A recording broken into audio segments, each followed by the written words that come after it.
Abu Lahab was named in the Qur'an.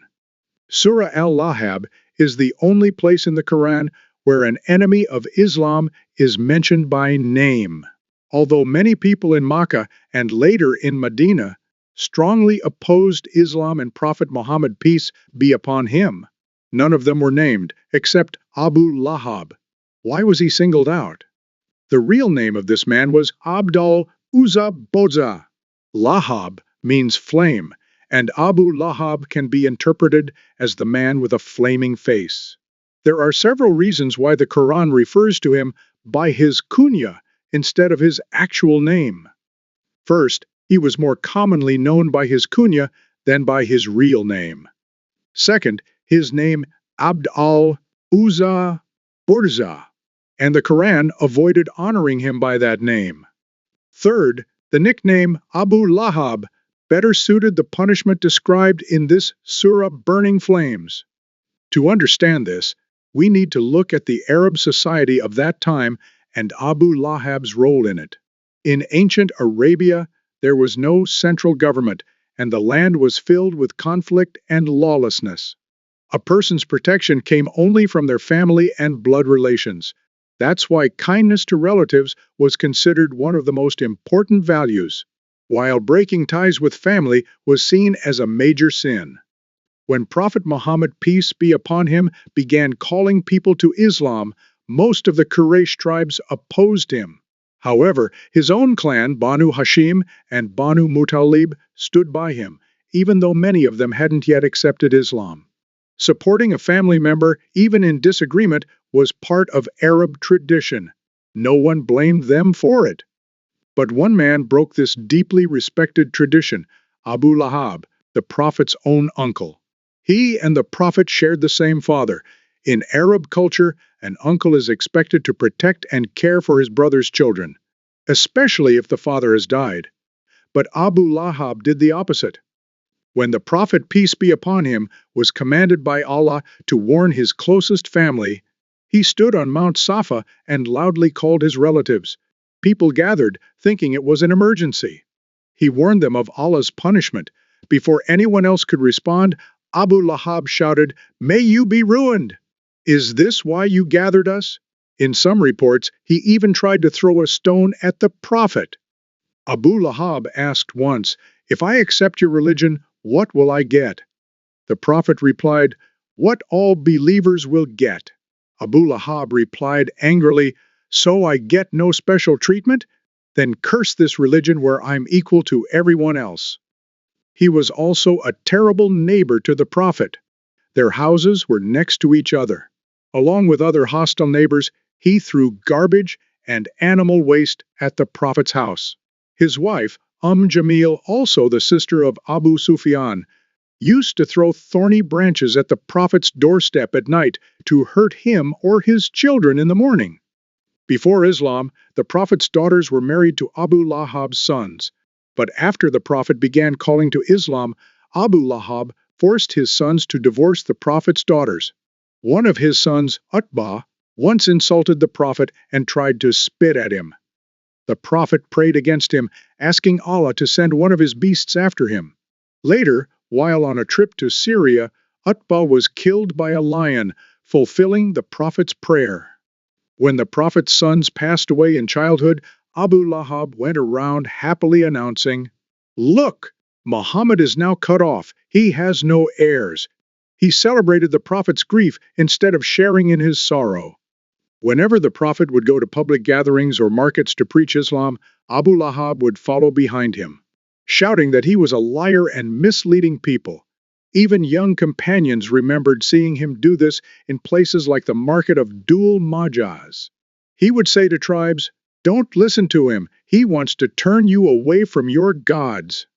When the Quraysh imposed a boycott on the Prophet's clan, Banu Hashim and Banu Muttalib, forcing them into a narrow valley with little food, Abu Lahab refused to support his own family. He sided with the enemies instead. He would warn traders not to sell to the Muslims, offering to pay them extra so that the Muslims would starve. He bought goods at normal prices while making them unaffordable for the Prophet's supporters. These are the reasons why Abu Lahab was cursed by name in the Quran, People coming from outside Makkah for pilgrimage or trade often wondered why a man's own uncle would oppose him so violently. They might assume the prophet was at fault, but after the revelation of Surah Al-Lahab, when people saw Abu Lahab's angry and abusive behavior, they realized he was driven by blind hatred and jealousy. The phrase, quote, however, this is not a curse, but rather a prophecy. The future is expressed in the past tense to convey certainty, as though it has already happened. Indeed, what this surah foretold came to pass exactly a few years later. The breaking of hands is not to be taken literally. Rather, it implies the complete failure of a person's efforts. Abu Lahab exhausted all his energy trying to oppose the Prophet Muhammad, peace be upon him, but to no avail. Within about 7 to 8 years of the surah's revelation, during the Battle of Badr, many of the major Quraysh leaders, his allies in opposing Islam, were killed. When news of their defeat reached Mecca, Abu Lahab was so devastated that he did not survive more than a week. His death was also a tale of humiliation. He contracted a disease known as Chadar Adsa, malignant pustule, and his own family abandoned him out of fear of infection. His corpse lay untouched for 3 days until it began to decompose and emit a stench. Only after public criticism did his sons act. One report says they hired some Abyssinian workers to remove and bury his body. Another says they dug a pit, pushed the body in with sticks, and covered it with stones and dirt. His ultimate humiliation was that the religion he fought so desperately to destroy was eventually embraced by his own children. His daughter converted to Islam first and migrated to Medina.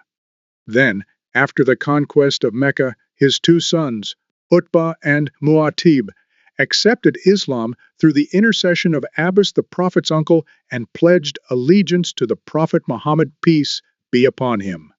His greed is demonstrated during the Battle of Badr, a critical moment for the fate of their religion. While all other Quraysh leaders went to fight, Abu Lahab stayed behind and sent claiming it was in repayment of a debt of Tir owed to him. This way, he tried to recover his money by sending a bankrupt man to war, a reflection of his stingy and calculating nature. As for the phrase, trees, some commentators interpret it as referring to his wealth, while others say it refers to his children, based on a hadith where the Prophet Muhammad, peace be upon him, said, Chin Hanrind Chili. Both interpretations are fitting. His wealth couldn't save him, and his children abandoned him at death. His body wasn't even carried to burial with dignity by them. In this way, within just a few years, people saw the prophecy of this surah fulfilled before their eyes. His wife, Jamil. Her name was Arwa, and her kunya was Jamil. She was the sister of Pimshfi, and she matched her husband, Abu Lahab, in her enmity toward the Prophet Muhammad, peace be upon him.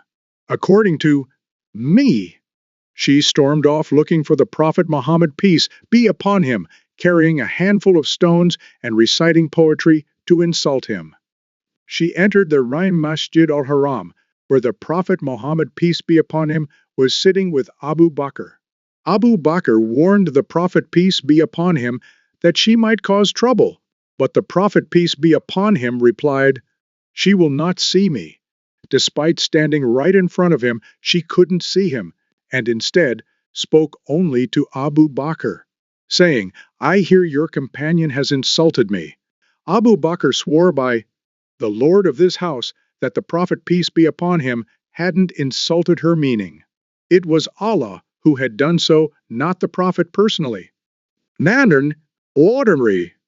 The literal phrase means carrier of firewood, and scholars have interpreted that this phrase refers to her role in the hereafter, where she would add fuel to the fire in which her husband burns. Around her neck will be a rope of palm fiber. The Arabic word used is referring to a neck adorned with jewelry. Scholars like Shirmiad say she wore a precious necklace and used to boast that she would sell it and spend the money opposing the Prophet Muhammad, peace be upon him. The Quran replies sarcastically that in hell she will wear a rope of palm fiber instead of her proud necklace. Whatever the material, it signifies a humiliating punishment, replacing the worldly adornments she once took pride in. This also made it clear that in Islam there is no favoritism, not even family ties matter if someone opposes the truth. If someone believes, they are close to the Prophet. If not, even being his uncle means nothing. Islam stands for justice, truth, and Tawheed belief in the oneness of Allah, above all else.